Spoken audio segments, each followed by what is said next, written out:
But let's talk about one part that's been getting more and more important especially in the last few years, which has been having a online presence. How do you feel about, like, how do you manage this? How do you feel about that? Is there something that do you have a philosophy for that, or is it a little bit more scattershot? What's your Well, thoughts?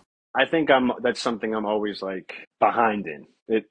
Whether I care or not, it ebbs and flows. Mm-hmm. Mm-hmm. Because I do think it's extremely important. I think if you want to do real artistic stuff, going in that vein would probably help. But I do believe on the flip side of it, where I said before we've been replaced, it's like there is something to just having real friendships and real connections with musicians and stuff. Like, I'm not sure how many gigs I've gotten from socials. You know what I mean?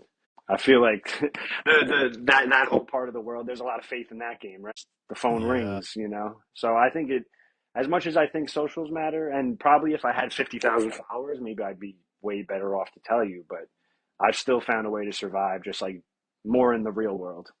It Like is like about the me and people. you sitting at the restaurant in between gigs, BSing, having fun, that Yeah. goes a hell of a lot longer away than I don't know. I feel like there's a lot of people that it looks like they have a million followers, but they probably can't fill a room either. And it's also, man, that's like half for me, it's half the fun of what we do.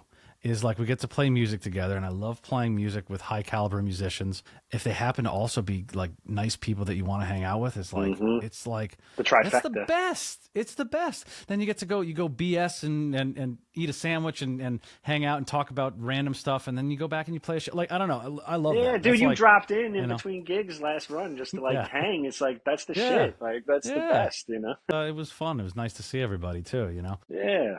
And how about that aspect of it? It's just how many weird relationships do you have with people you might see 5 times a year or whatever, but Yeah, you're on some long gig or long day and then you talk about all this. At least for me, I talk about the deepest stuff with musicians at all times. yeah, You see every race, every religion, every sex, yeah. and I point blank ask the questions people would be afraid to ask. And everyone's always pretty open and cool. And, we get to learn a lot.